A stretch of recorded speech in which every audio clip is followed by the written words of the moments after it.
March 30th, 2017. From El Cajon, California, this is episode 123 of You Can Bet On That. Hi, everybody. Welcome to You Can Bet On That, a podcast for the recreational gambler. My name is Mark Duvall, and sitting across from me is Dr. Mike. Hello. So, Villanova was your big pick. It's typical, right? Because I'm thinking, well, they're the number one overall pick. Mm-hmm. And they're defending champions. Yep. And they're playing good. At the time, they were going in the tournament playing good. And if they hadn't won the tournament, like the whole thing, I would have been okay with that. But I seriously was thinking Final Four, Final Eight for sure, right? Yeah. Oh, my God. They won one game. It's too bad you didn't have Gonzaga. Yeah, they're still in it. Right. As we're recording this, we're recording it when we know what the Sweet 16 is, but when we post this, you out there in podcast land will know who the Final Four is, but we don't know right now. So as we're recording this, we're just to the Sweet 16. Yes. And the only team I have left in our pool is Oregon. Oregon, which is not bad. Not bad, but they're not going to win it, I don't think. Well, hopefully you can get your money back. Yeah, probably not with one team. Yeah. And they play first on Thursday. They're the first game on Thursday. Oh, okay. So you'll know. So I could possibly be eliminated at the very first game. I mean, I made it to the Sweet 16, but no further past the first 2 hours. Sorry about that, sir. And, Paul complaining about, I don't want Gonzaga. I don't want, right now, I'd take Gonzaga. Of course. They looked good. They looked really good, actually. All right. So this last weekend, we headed up to Harrah's, Southern California. We went with listener Andrew. Yeah, our usual trip every Friday. Our Friday. And we were at a craps table. It was a $10 table. And it, wasn't going all that great. It was okay. It was just kind of up and down. I don't remember. It was up and down, but I was actually winning. Yeah, I was doing okay. Yeah. So I want to tell a story about something that happened at the table. And I don't know if you can glean anything from this story, but anyway. I think you can. All right. So anyway, we are in the middle of the roll. The guy's point was 4. And he was actually having a pretty decent roll. It seemed like it was a good roll. Yeah.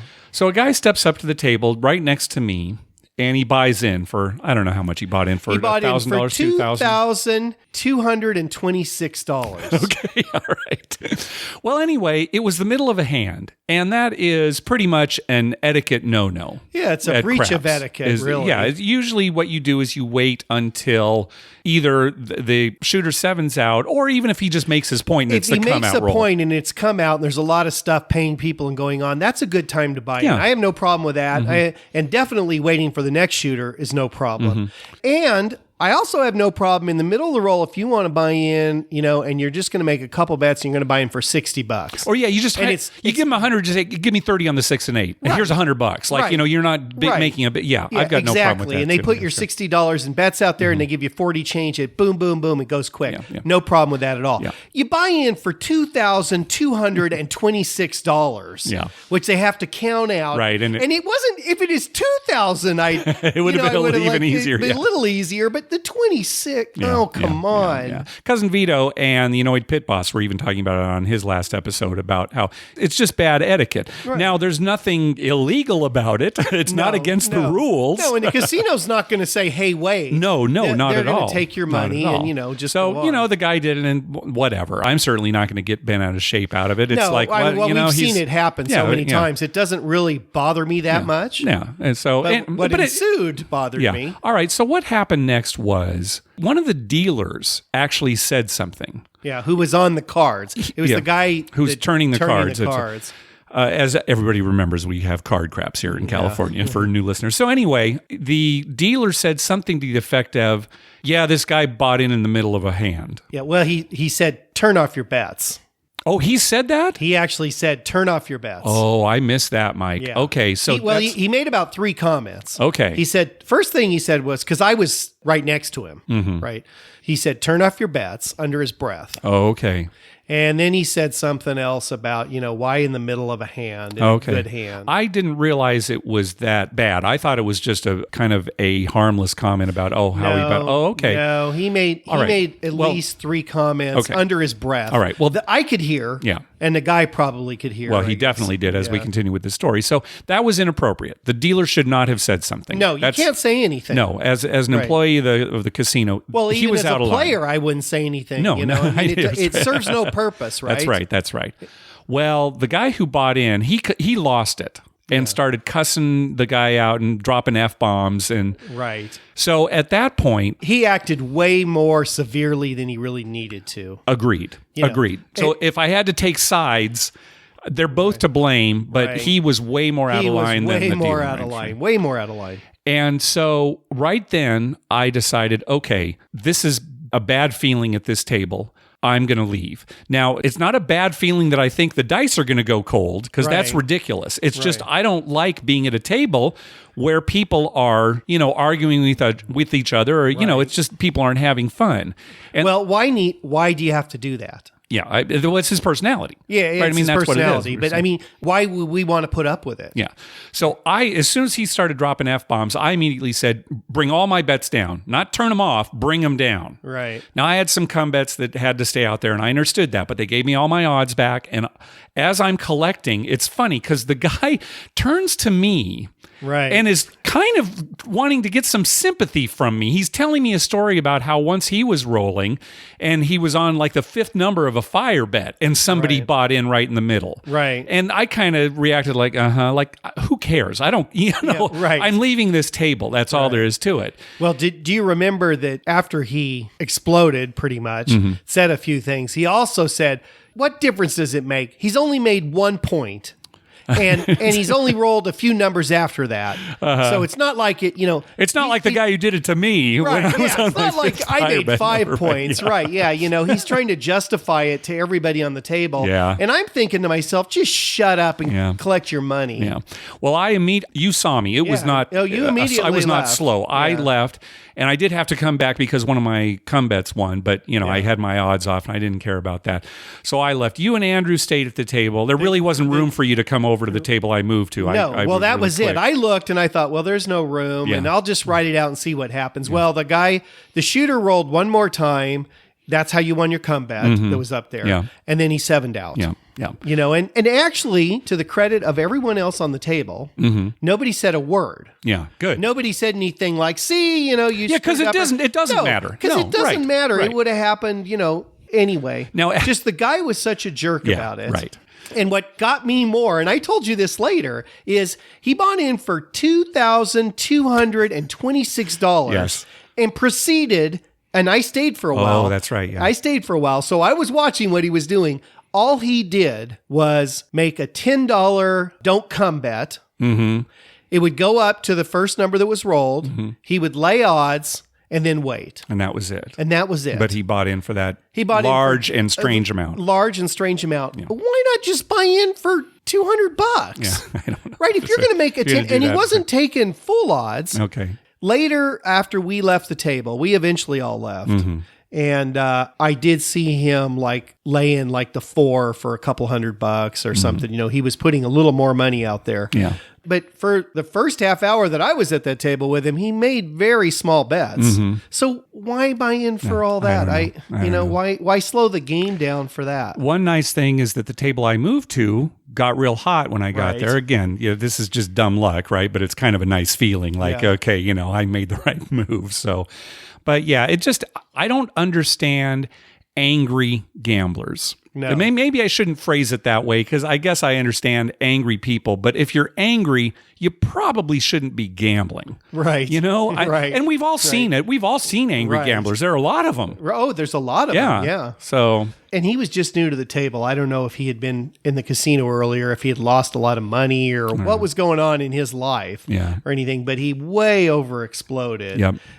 I don't know. It's an odd situation because we don't really believe that it changed the dice or anything. No, of course not. But why do it? Why? Yeah. It just didn't make sense. Yeah. And if he's that mad, color up and leave. Yeah. Really, if you're that mad, a dealer has made you that angry that you're cussing him out. Right. And you're still going to play? You're going to stay there and play with that dealer? Yeah, I understand. I don't know if you noticed, but so the dealer actually, when he went on break, he took like 2 breaks. Uh-huh. So they brought somebody else in for a little bit and then they brought him back. Uh-huh. Now, I have no idea if that was planned or if it was just, like, oh, sometimes they'll have things so like they have to take a test or something. Yeah. And they get like a double break and somebody else comes in and fills in for a few minutes. You think somebody talked to him? Maybe somebody talked to him, or, they just wanted him to a cool down period. I don't know what. But he did come back and that player stayed there. We moved to another table. We ended up playing on a third table, which was not a good decision, right? As usual. Because that was a bad decision. But yeah, that player stayed there for quite a long time. I never saw at the end how he fared, good or bad. Yeah. But when anything goes wrong, just leave. I know. Yeah. You did the right thing. Well, yeah, I didn't want to be a part of it. It was just like, I'm not going to enjoy myself. Well, and it's not, it's bad karma, it's this, it's that. It's just why be uncomfortable? Just uncomfortable, right? Yeah, why be uncomfortable? We're there to have fun. Yeah, exactly. All right, on our last episode, we talked about casino credit, and we actually got a lot of feedback from the likes of TravelZork on Twitter, Keith on Facebook, and our buddy Eric via email, among others. So here's some stuff that we've learned. We talked about last time how you've got credit up at Harrah's Southern California. Right. It's the first time you've ever had it. Now, one of the things we talked about last time was if you've got a mark, or you owe them like $1,000 on one Saturday, you can come back the next Saturday, get another marker for $1,000, and if you just break even, for that session, you can go and pay off that first marker. Get that cleared, and then you've got a new marker that has a new grace period. In the case of Harrah's Southern California, it's 2 weeks. Right. So, it's a great deal. Yeah, right. Well, we found out that's not the case everywhere. In many jurisdictions, if you have several markers out, you have to pay your most recent marker first. Yeah. That's interesting. Yeah. It's interesting. I can understand why. It's to prevent players from doing what you do, right? They call it, Keith called it churning. Where you continue to, basically push the date further and further out. Churn the butter. Yeah, right. So in a lot of places, you can't do that. Yeah. Right? So if you're going to have to pay your most recent one back first, would it make sense then when you take money out to take smaller amounts? It could be, but there's another point that some listeners told us about too, and we'll talk about that. And so to make a broad statement, we can't really answer that yet, but we'll talk a little bit more. Also, depending on the jurisdiction, the state, it could depend on the credit limit. And you kind of touched upon this last time. The grace period, or the period that you have to pay it back, will be different. Right. It could be short, 2 weeks, could be 30 days, 90 days, 45 days. It depends on a lot of factors. Now, also at many casinos, if you take out a marker at a table, you play a little while, and when you're ready to leave, you still have some chips left, you have to use those chips to pay back some or all of your marker. Right. So if you ask for a marker for $1,000, you play for a half hour and you've lost 500. So you have 500 chips left, $500 in chips left. Right. You have to pay back $500 of your marker with the chips that you have there. Then they'd have to issue you a new marker for $500. Well, see, no, this is what we were talking about. Now at Harrah's Southern California, the reason you don't have to do that is because when you sign that marker, it immediately leaves the table and goes to the cashier. Right. So you can't pay it back unless you go to the cashier. Right. So they have no way of even knowing. But at places where they keep the marker at the table, they just look, Dr. Mike, you need to, pay back part of this. And then, they update it to show the new amount that you owe. They'd have to write a whole new one and have you sign for that. That could be, or there might be a little place on there where they change the amount and you just initial it or something like that. It just seems like that'd be a big hassle. Well, it's pretty standard in a lot of places. It really depends. Well, and I wonder, maybe somebody knows the answer to this. Is there a dollar amount? So let's say I took out $1,000. And I ended up with $142. Oh, right. Are they going to say, hey, give us that $142? Oh, they probably round. It's probably discretionary on their part. So it'd probably be like $100. But there is probably, a cutoff that they follow. There'd have to be some cutoff. I mean, you'd think if some guy took out $5,000, they're not going to pay back $220. Yeah, maybe not. There probably maybe is there'd be something cutoff, like, well, 50. If you have more than 50% left, you better pay that back. Right. The idea is that they just don't want you to use the marker system as a way to get cash like you would from an ATM. Right. Yeah. Interest-free cash. Yeah, exactly. Basically. Exactly. And then finally, Eric actually warned us about a tactic some casinos use called TTO, which stands for this trip only. Now, when you've reached your credit limit, the casino can authorize additional credit only available for the current trip, anywhere from 20 to 50% of your total credit line. So say you've got a $10,000 credit line and you've maxed it out. The casino might say, oh, we can give you an additional $5,000 to play with as part of a TTO. Now, Eric told us a story about a really bad trip he was having, and he had reached his max credit, and he was a bit drunk at the table, and the pit offered to give him some comps if he would take out additional money, additional credit as a TTO. So the TTO, does that work the same as his other markers? I mean, is it, still interest free and you have whatever a month to pay it back? It works the same, but what it is now it's more credit than he had intended to have at that casino. Right. And, especially if you've got a player who's vulnerable, maybe not even drunk, but maybe has, a problem, a gambling problem. Yeah, so eager to get his money back. We can give you a little bit more. Right. So that's kind of predatory on the part of the casino, and it's something you need to watch out for. Right. It's like a bank giving you an interest-free loan so you can buy a house that you can't ever afford to pay. That's right. That's exactly right, Dr. Mike. You make it sound like that's something you've done. That is not something I've done. All right. But I know plenty of people who have done that. Something like that. All right. From a casino? Not from a casino, but other from a bank. Other means. All right, I got you. Yeah. I just don't want people to think that we're saying casinos might do something shady in order to make money. Oh, I see. Okay. And they're the only ones that do that. Oh, okay. That happens quite a bit in life. All right, I got you. Yeah. Anyway, so that's some additional information on casino credit, things that we were not aware of, only because, we've been, just basically doing it one casino. I'm surprised, though, with that TTO that they would do that, say up to 50%. Because if you have a $10,000 line and all of a sudden, here's $5,000 more. Well, what if your bank account... They probably would check. Yeah, I would that. hope that they would check to make sure that they could get the money. Yeah, well, it's to their benefit. The pit, they probably wouldn't. I don't know. The cage might be able to check, but the pit, that would seem like an awfully risky thing. Yeah. Unless you were a regular and they knew you and they knew you were probably good for it. Maybe, that's a good question. You're right. I don't think the pit has that much information in front of him, but maybe he does. So, maybe there's something in those computers because the first thing they do is go to the computer and see how much money you have available and what your history. I'm sure it shows your history. Oh, yeah. Screwed with them before if you've manipulated things or done stuff or if there's anything about you in there they don't like, they probably no, that's okay. Sorry, Bill, no line of credit. That's no line of credit, Bill. Sorry, I've been coming here for 40 years. Well, no, Bill, it's only been open for about 20. So good old Bill. So listener Kevin pointed us to an article that Dr. Dave Schwartz had written for Vegas 7 about how the Lucky Dragon in Las Vegas has implemented a rolling chip program similar to the ones used in virtually all Asian casinos. Now, what is a rolling chip program? A rolling chip program is a means of more accurately tracking a gambler's play than simply a pit boss trying to estimate average wager and rate of play, things like that. We know that that's not an exact science. Yeah, well, the way you're describing this initially here, it sounds to me like this is something that actually is in the benefit of the player. I think it is in the benefit of the player, right? And that's why players do it as we go through here. And I think that's why it can be attractive to players. Because usually if the pit is getting your rating wrong, it's not in your favor, it's against you. Yeah, right, now, exactly. I'm making a broad statement. I have nothing to back that up with. But it sounds good initially, the way you're describing this to me right now, because this is the first I'm hearing of this. I was not familiar with it either. Well, here's how it works. Well, here's an example.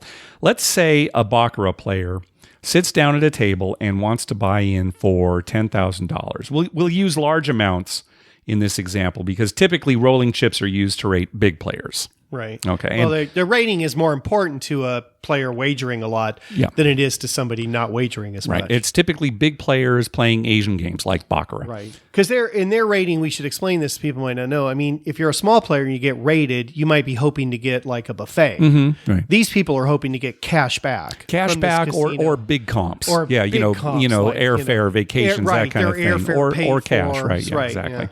All right. So instead of buying in for $10,000 in regular negotiable casino chips, the player buys $10,000 worth of non-negotiable rolling chips.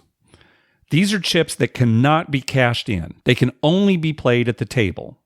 So the player plays with these non-negotiable chips. If he loses a bet, the dealer simply takes the chips. But if he wins a bet, the dealer pays him off in regular negotiable casino chips. Okay. Okay? So the concept here is that when the player has run out of these rolling chips, the casino knows exactly how much the player has wagered. Exactly, right? Yeah. They don't have to keep track of Because they don't have any more of them, and you gave them 10,000, so they must have went through $10,000. Now, this can be good for the player because the casino is going to reward the player in some way. Right. Anybody who's betting that much. A typical deal might be the casino says, okay, if you buy in for $10,000 in rolling chips, we'll return 1.5% of that in real chips. Or simply in cash, right. Something like that. Right. And there are many different deals that can be made as far as these rollings. It depends on the policy at the casino and all sorts of things. You've kind of heard this stuff with slot play. If they'll say, "He'll have a promo. If you coin in $5,000, we'll reward you with so much free play or something." Right. Right. And with slot machines, they know exactly how much is being bet. Right. Or with table games, it's they a little harder to do. Right. They have to kind of estimate. Right. So this, again, is very popular in some of the casinos in Asia. And there are a few casinos in the United States who have adopted it, but the Lucky Dragon is going all out to try to attract big players. Right. Some of their players from overseas who come to Vegas and play may be used to that. They may be doing it out of necessity too, because they may, hey, wait a minute, this is what we do when we play over in Macau. Apparently, in places like Macau, a lot of these details on the rolling chips are done through junkets. Right. But in the case of the Lucky Dragon, it sounds like they're going to directly to the players to try to attract players to this. Right. Yeah. Okay. Yeah. By junkets, you mean where they set something up like, "Hey, come to our casino." Well, there's like a third party who says, right. who it's works like a host. Yes, basically. right, and says, to the casino, "Hey, I'm going to bring this big player to you." Right. He says to the player, "Hey, you're going to get all this from the casino," and it's like a go. There's a middleman. Actually. Yep. I'd be interested in doing something like that, but honestly, I'd probably be sneaking away some of those chips in my pocket. Then I'd get home and I'd find out, wait a minute. They're worthless. Yeah, they're worthless. Maybe there's like a time limit too. You go back, you had to play those yesterday. Yeah, sorry. Dr. Mike, you kind of lied to us. You said you were going to go through all this. That's the other thing too. Right. We talked before we got on mic. If you're going to go for something like this, $10,000, you have to be prepared to play through all of it. Right. So really is for somebody who plans to be playing at the table for a long time. Now, who would go to a table and play a table game for 5, 6, 7 hours straight? It sounds crazy to me, Dr. Mike. It's crazy. I can't imagine anybody and not doing leave. That. Just stay at that same table. I know, and not go eating. Not even go to the bathroom. No, not go to the bathroom, the spa, nothing. Just play. It's nuts. Why do we have a podcast about gambling? This is ridiculous. It's silly. All right. Thanks to everyone who's been clicking through our Amazon link. Hey, remember, whenever you're going to buy something through Amazon, please go to our page first, youcanbetonthat.com, and click through our Amazon link at the top of the page. All right, let's jump to our voicemail hotline. Remember, call our hotline at 951-292-4377. That's 9512-WAGERS. 9512-WAGERS. And maybe we'll play your clip on the show. First up is Vinny. Hey, guys, it's Vincent, Vinny from Long Island again. One quick question maybe you can help me with, and I know you guys may have touched upon this in the past, but being as you are my go-to craps guys here in terms of the podcast world, figured you might be able to explain it a little better. As mentioned in my last message there, Golden Nugget had a 10 times odds on the $10 table. It unfortunately eventually went to 25 minimum bet. So I moved over to the 5 times full odds $15 table. And, when I had $15 in the pass line, I was able to back it up. And, I'm used to backing it up on a 6 and an 8, for instance. Odds. But I do remember with the full times odds that they used to have over at Borgata that you were able to go to 125. I don't understand why I'm able to go to 125, but definitely know that I was able to. And the dealers are very helpful and told me I can go to 125 on the back of my 6 and 8 points. So as the rolls were getting a little bit better and making some money, I ended up going up to $25 on the pass line. So when I had $25 on the pass line and a 6 came out, I asked the dealer, I'm like, so how much can I put down for odds? And they said 125. And I was just kind of perplexed. I'm like, well, wasn't 15 the max 125? Why is 25 the max 125? And he said, yeah, but if you go to 30, you can go $30 on the fast line, you can go to 250 behind. So that just seems crazy to me. That, for $5 extra, I'm able to go from 125 to 250 on my odds bet for my 6s and 8s. So just hoping you guys can explain this to me. I'm guessing on these types of tables, it makes no sense to play $20 or $25. You really need to play 15 or 30. So hoping you guys can clear this up for us. I know my friends and I kind of discussed it, and for the life of me, I don't get it. Sometimes when I ask dealers, they don't really get it. So hopefully you can help us out. Thanks. We should just give him the short answer. Vinny, you're 100% correct.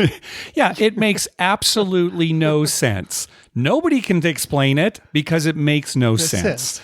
We talked about full 5 times odds back on episode 114. So if you haven't heard that, go back and listen. But no, it's ridiculous. Okay, you have $15 on the line. Right. For the 6 and 8, you can back that up with $125 in odds. Right. Which would be typical at a 5 times table if you had a quarter on the line. Yes. Okay. And usually with 15, it'd be 75. But they let you go a little bit more because this is full times odds. Now, what does that work out to be? That's 8 1/3 odds for the 6 and 8. Yeah, it makes no sense. So who knows who came up with it, but that's what it comes down to. Right. And what that means is for every $3 you have, say, on the pass line, you can back up a 6 or 8 with $25. Right. So for every $3 on the pass line, you can back it up with 25. So if you have 15 on the pass line, you can back it with 125. If you have 30 on the pass line, you can back it up with 250. Well, if you have $18, which is a multiple of 3, you should be able to back that up with $150. Yes, correct. Right. But now, you're trying to bet $25. Oh, well, that's not divisible by 3. So they just say, it's 125, just like 15. Right. See, here's the thing is that there are some casinos that will say, you've got 25 out there. Yeah, you can bet 200. Right. Which is a little less than 8 1/3, right? Yeah. And I have had that where they let you bet 200 on 25, and you add another nickel, you can go to 250. Yeah, but there are other places like, when you were playing, Vinny, where 15, 25, that's not, 15 is 125, and then the jump is to 30 and 250. So it's going to depend on the casino. It makes no sense. Right. Who knows who came up with it? It was some guy, it was some high roller who pushed the house. That's basically That's probably it.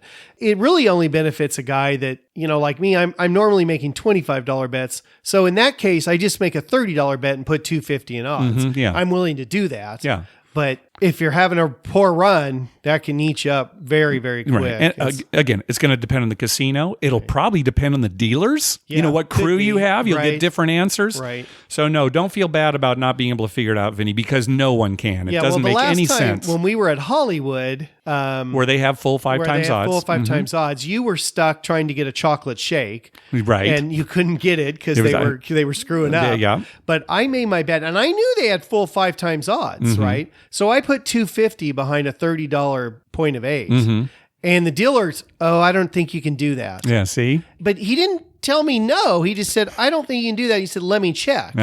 So the pit guy wasn't standing there. He had turned around and was dealing with someone else. Yeah. So he went over and asked him, yeah, that's it. You can go to 250. Yeah. So, the dealer wasn't quite sure exactly what it was. Yep. He knew I could put more than $125, but he didn't know what. Yeah. So, but he checked, and then the pit had it right. Yep. Funny thing is, if you're trying to explain that to somebody, I know it. You can't. It's impossible. It makes no sense. Just offer 10 times odds. Period. And There's then the next question is, well, what if I put 50 on the line, like I do sometimes at Harris? Oh, we're in a good roll. The guy's made 3 points. I put 50 on the line. Yeah. What can I go to now? Well, let's see. 48 is the closest multiple of 3, under 50. So divide that by 3, multiply it by 25. Yeah, it's so silly. It's very silly. Yeah. What would you think they'd let me go on 50?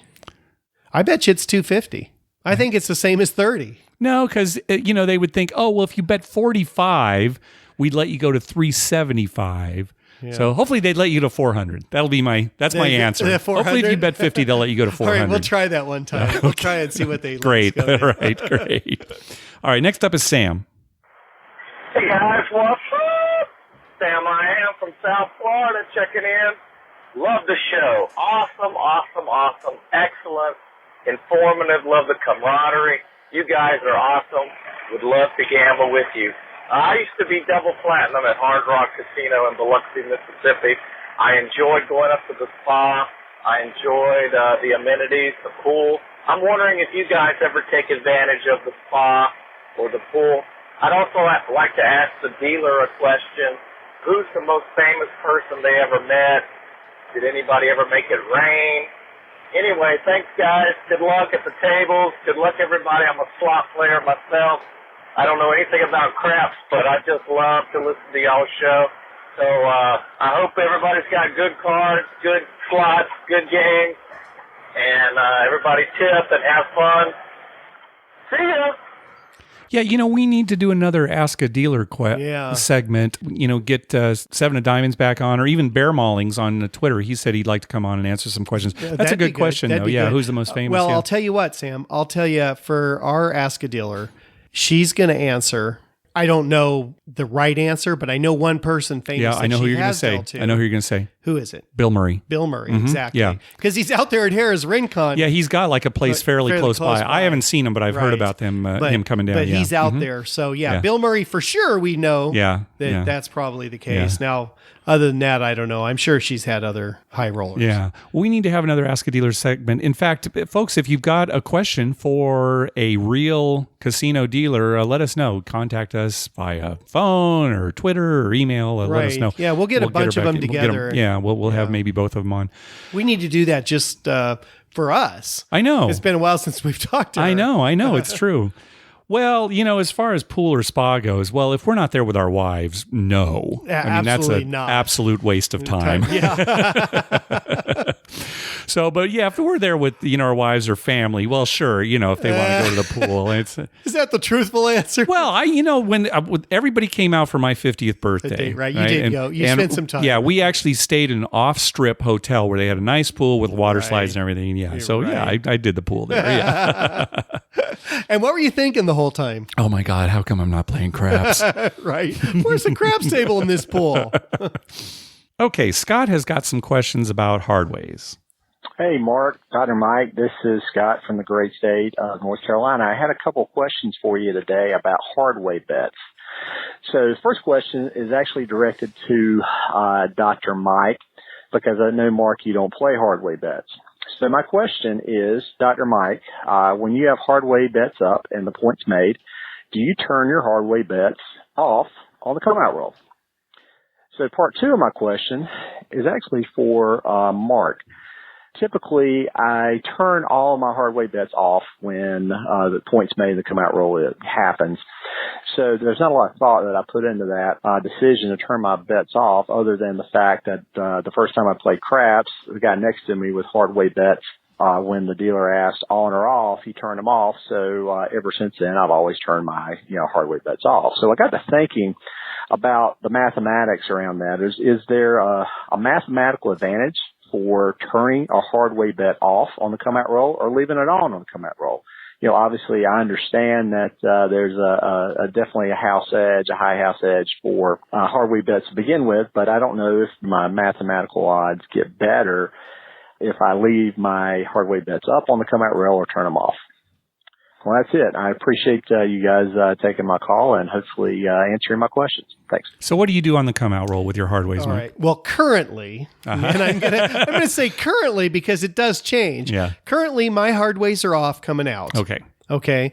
Now, if I have parlayed one, I always parlay the first time they hit. Mm-hmm. So if I've parlayed one of my hardways. Right. And so now it's up to a big amount. It's up to a big amount. Mm-hmm. And, we're on the come out roll. I turn them off, but then I hop that hardway. So let's say I've got the hard 8 pressed. I hop the hard 8 for maybe like $10 or $15. Okay. So if it hits, I'm getting $300 or $450. Mm-hmm. Not as much as I'd get if it was working. Right. But it's still, I feel good about, it's your way to cover it. Yeah. And I'm, $10 or $15. If a 7 comes up, I'm going to win on the line anyway. Right. So in the past, though, I have had them where they worked. Okay.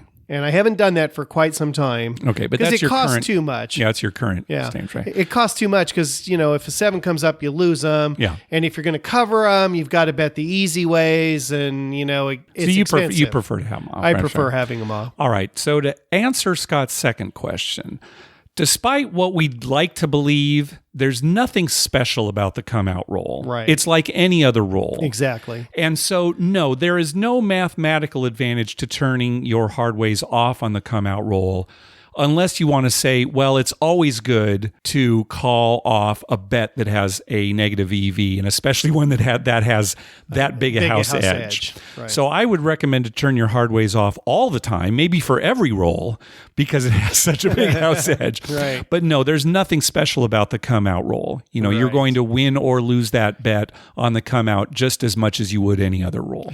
The thing that I like to have them off is, and Mark is 100% correct on his analysis there, but psychologically, Okay. I like to have them off because I'm hoping for a 7 on the come out roll. Right. Right. I want a 7. And so, if they're off, I don't have to I can still root for a 7, feel good about it when it hits. I didn't lose anything, so that's my. Sure. And I understand that we are recreational gamblers. Right. We're playing a negative EV game. Right. So psychology is a big part of it. You know, if we're going to enjoy it or not is Right. that's a Because lot it would of not be enjoyable if I had parlayed 3 of my hard ways and they're working on the come out and then 7 comes up. It's like, oh God, do I put them all back for that amount of money? Yeah, that's what you do. That's what you probably do. what I would do, but it's not what I should do. No, of course not. Yeah. Okay. All right. Let's hear from Marty. Hey, Mark and Dr. Mike, Marty from Northern California. Just got back from a 10-day gambling trip and wanted to give you kind of a heads up on some gambling outside of Las Vegas. We started out about 10 days ago in New Orleans, stayed at the Harrah's there. Actually, on my trip I had to use up for last year, I had about another month and I had to use up my Diamond Aspirations trip. So kind of a nice trip. They put us up in one of their suites on the top floor. Great suite, great location. The casino was hopping as usual. Interesting thing, it's a Harrah's property, 8 dice tables, 10 times odds, $10,000 max bet, which is strange for Harrah's properties. Even at places like Caesars Palace now, they've taken it down to $5,000. Not that it affects me, but it was just interesting that they had such high limits in New Orleans, which is a place you normally wouldn't expect that. They also have one Crapless Craps game, which seems to be hopping all the time. In addition to it, they've got kind of a combination of fire bets and all tall small bets just kind of spread out across the tables. And I asked if they were planning on actually replacing them, the fire bet with the all tall small. And they said no. They just planned on having kind of the mixture because people like the different games. Whereas in most places in Vegas, they're actually pulling out the fire bet in favor of the all tall small just because they don't want to pay the licensing fees on it. So anyway, good time, tables hopping, crowded every night. It was midweek and lots going on. From there, we went to the Bahamas, down to Atlantis in the Bahamas. Interesting casino, not really affiliated with anybody. As you probably know, Dr. Mike, you can get if you are a Diamond or 7 stars, you can get a free 3 or 4 days there with resort fees covered, everything like that. So we can manage that. Nice casino, interesting kind of way of running this casino. So they've got 5 dice tables in the main pit. They're closed all day. They don't open until about 7 or 8 o'clock at night. They have one table in a pit near it that's open all day long. $15 game, 3, 4, 5, $3,000 max bet. Again, didn't affect me. However, it did affect the guy I was playing with who hit a 40-minute run right before I got there and cashed out for just over $40,000. He was at max on all the numbers. Of course, I was, an hour late. I should have skipped lunch. I could have been there with him. Anyway, interesting game there. They've also got a $25 table over in their high limit room. So a total of 7 tables kind of spread out around the casino. Good place to play. The interesting thing about Atlantis is it is a kid haven. It is a great resort destination for families, which means that lots and lots of kids are wandering to the casino. Not sure how much I like that. I get turning around with some 7-year-old kid watching me shoot dice. Kind of a little bit against that. But anyway, I can't really control that. Also, on the way back, I listened to your last podcast on my flight. You're talking about credit lines. And I've been using them for years for exactly the same reason that Dr. Mike was talking about, not having to bring piles of cash with you around the casinos. It actually works out very well. It's actually the name credit line is actually a little bit of a misnomer. It is check writing. And in fact, when they set you up for a credit line, what they really want to know is how much money do you have in your bank account and can you cover any outstanding markers? So something that normally happens at the Caesars properties is some of that paperwork you fill out the first time gives them authorization to call your bank and get an average daily balance. And then they'll issue the credit line somewhere below that number if you ask them for it. Anything that has check writing privileges is okay. So if you want to use like a brokerage account or something through Fidelity or through U.S. Bank, they can do that. The other nice thing is once you're established at Caesars or any of the Caesars properties, they do all of their credit authorizations out of Las Vegas Caesars. So if you happen to be traveling somewhere to another Caesars resort, you just really have to call them and say, hey, I would like to transfer my credit line, or I'd like to get another credit line there. And they can normally set it up over the phone. And then when you get there, all you have to do is just sign the document. It works out pretty well. Again, Caesars really has kind of figured it out. They used to do in Northern Nevada and Southern Nevada differently. They're now all combined through Caesars Palace. So anyway, little tip for you. Anyway, thanks, guys. I really love the show. This is the best podcast out there, guys. Look forward to playing with you guys sometime. Thanks. Great. Thanks, Marty. Yeah. That's some good additional information about credit. Yeah, that's great. I didn't know that. Yeah, it's going to be good for you because for 360 Vegas Vacation 4, we're going to be staying at Planet Hollywood. Right. And you and I were talking about, you getting a line of credit there. Right. So that'd be great if you can just call them up and say, hey, I've got one at Harrah's. Yeah, you'll have to do that. Good. Yeah. Well, that's great information. Yeah. I mean, nobody ever told me that. No, that's great. I didn't really think to ask. I thought you just fill out something else online. Yeah, I thought you'd have to do another credit and they'd check up on you and everything. Yeah. Contact your host. Well, that's great. She maybe maybe she'll be able to do it for you. Yeah. I love Marty's calls. Yeah, he's got all that information. I know it's a ton of information, and plus he's in great places. I know he's going all over. We really need to go to Atlantis. I mean, I would love to go. I know. My kids would love to go. Oh my gosh! I don't know how much my wife would be into it. Yeah. But my kids would love to go. And she likes the beach, so she'd probably like it because it's a lot of beach there too, right? Yeah. Now he didn't say anything about. Well, he did say the values of the craps tables. Yes, he did. There was a 15 that was always open, or at least because when my brother was there, he said that the blackjack tables were outrageous. That's right. He had a hard time finding anything under 100. Wow. So jeez, okay. And it was a Saturday night. He went down to the casino. Well, okay. They were all like $100 tables, and he's like, I don't want to play $100 blackjack. Sure. Yeah, that probably a lot of it. Yeah. Yeah, I wonder what the normal run-of-the-mill midweek. That's a good question. Well, Marty's saying, a $15 table, that's not bad for, a place like that. For a place that has like a reputation for They're not going to have a Highlands, 5. I mean, I wouldn't expect that. Right. 15, though, that's pretty good. That's good. That's like Caesar's Palace. Yeah, they have 15 every once in a while. Sure. Yeah. All right, one more call from Gary. He's going to talk about a dealer mistake, and he refers to CSMs. A CSM is a continuous shuffling machine. It's those machines that cards are constantly being shuffled. You don't have to wait. It's basically to my dad thinks they're rigged. Yeah, it's basically to thwart card counters. Yeah, my dad thinks they're rigged. He thinks that those cards constantly shuffling somehow they're shooting out the cards they want. That's right. Yeah, they're reading all the cards determining which ones come out. Well, you know what? And I'm not saying that they are. But, you can take a stack of money to the cage, 1s, 5s, 25s, 100s, whatever, some 50s in there. They put in that machine, it comes up with an accurate count. Oh, absolutely. They could rig a machine to determine which cards are going to come out. So sure. It reads I agree. money, I don't think that's happening, but they could do it if they wanted. They can easily do it. So I can understand why people think that, especially when they're losing. It's like, why does that card keep shooting me 12? Yeah, exactly. All right, let's hear from Gary. Hey, Mark and Dr. Mike, this is Gary from North Carolina. I was just calling in with a quick story about dealer mistakes. This was in probably 2005, 2006 at Treasure Island, or at the time, TI. And I was on a table with a CSM, blackjack. It was a $5 table, so the pit boss wasn't paying much attention to it. And we had a new dealer. She came in to cover a break, and she started putting the cards in the CSM upside down. So after 3 or 4 hands of this, some of the cards randomly would come out face down so you could see what they were, which didn't really matter because they flips them over for the player. But every once in a while, the dealer's whole card would be exposed. And, of course, everybody at the table, most of the people, they were inexperienced. They didn't realize what was going on, so it didn't even faze them. But me and the guy beside me were kind of looking at each other, and this gives us a huge advantage. Now we're playing $10, $15 a hand, but still, for the entirety of the 20-minute break that she was there, about every third or fourth hand, we got to see the dealer hole card, and it lasted until the guy came back from break, and after the second hand he dealt, when the cards started coming out upside down, he said, "Oh, what happened here?" And of course, one of the people at the table volunteered, "Oh, I think she was putting them in upside down." So they had to shut down the table while they pulled all the cards out and rearranged them. But there for about 15 minutes, we had the advantage over the casino. And, of course, we didn't say anything, and I think that is all fair.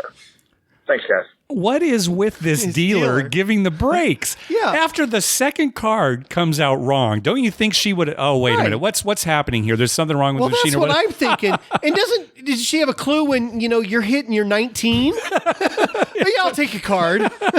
I mean, now I might be wrong, but it seems to me the dealers giving breaks should maybe be a little bit better than the dealers that aren't giving breaks, right? Because maybe they have to go to a lot of different games, not just blackjack, but different things. And they've got to be pretty sharp, and they've got to be able to switch in their head because they're going to different tables. Yeah. It's not like I'm going to deal blackjack all night, right? But 20 minutes worth of, that one came out wrong here, I'll flip it up. This one came. That's a great story. Yeah, it is. And why wouldn't she stop? I know. Why would she? Oh my God, I put him in wrong. Yeah, well, the dealer who came back, immediately, hey, what's going on here, right? It's not like she's not going to get caught.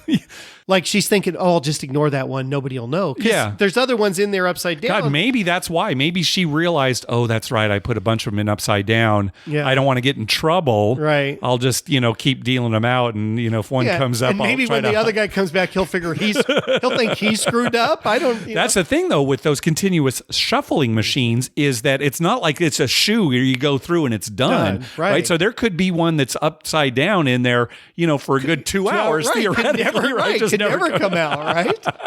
Oh, that's funny. What a great story. That's a good story. That's probably the best cheating story. Well, not cheating. Dealer mistake story? Dealer mistake, mishap story. That is fun. I don't even know if that's a mistake. Well, it is. Sure, of course it is. It's a mistake. It's a mistake, but it's a weird mistake. Yeah. I mean, how could that happen? Maybe she just wasn't used to the machine or was used to a different machine where you put them in the other way. Or maybe she had worked at a casino where their machines just kind of randomly dealt cards up sometimes and sometimes down. That could be it. Yeah, I'm new. This is typical. This is the way we did it over at Binion's years ago. Right. Nothing new. Nothing new here. Oh, God. That's a great story. Yeah, I love it. All right. Well, that's going to do it for this episode. We want to thank some people for some PayPal donations. First of all, recurring donation from Zach. Thanks very much. Also, another recurring donation from Brian and Sarah. Thank you once again. And a donation from another Brian. Thank you very much for those PayPal donations. Hey, be sure to check out our TV listings showing all the gambling-related shows coming up within the next 2 weeks. We update those listings every Wednesday using a customized program to search through all the raw American TV data. Just go to our webpage, youcanbetonthat.com, and click on the link at the top that says TV listings. And you know what? I recently changed the look of the webpage to kind of get up to date with our host.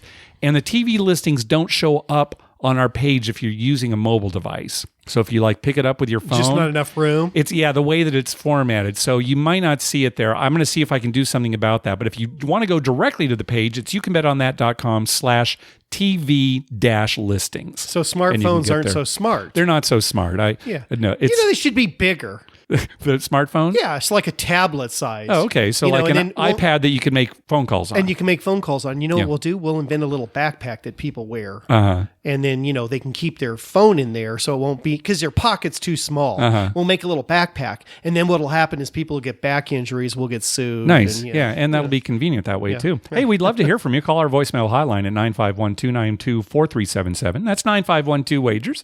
Or you can email us at youcanbetonThat@gmail.com.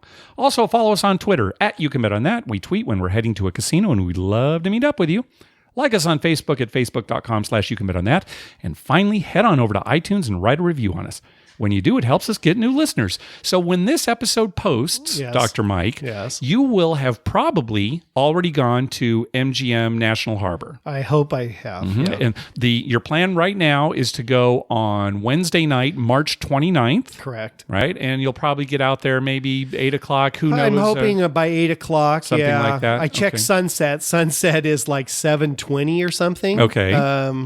In Washington. All right. And so, we'll probably be done with whatever for the day, and the kids will go back to the hotel, and maybe they'll have dinner. I'll probably forego dinner that night and go straight to the casino. Well, of course, we'll be in touch, and we will tweet about it, and I'll even send out some text messages to some of our listeners. And so, but that's the plan right now, is that Wednesday night. That is it. All right. Very good. Yeah. And I'm curious to see. I want to see it. I Well, my understanding is that the limits have really not come down all that much. Yeah. So it's still a fairly expensive casino to go hopefully to. I'll be able to find a $25 craps table. I hopefully you'll be able to find that. Yeah, that's a low limit table for Dr. Mike, folks.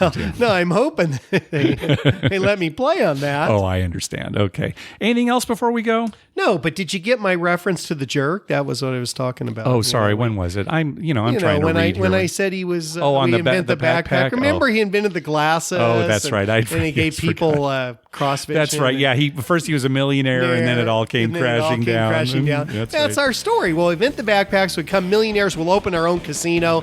People will get back problems. They'll sue us. It'll all come crashing down. And then we'll be in the casino. Give me a heartache. That's all I need. That's all I want is one heartache. Maybe a heart 6. All right. Thanks for listening. Good night.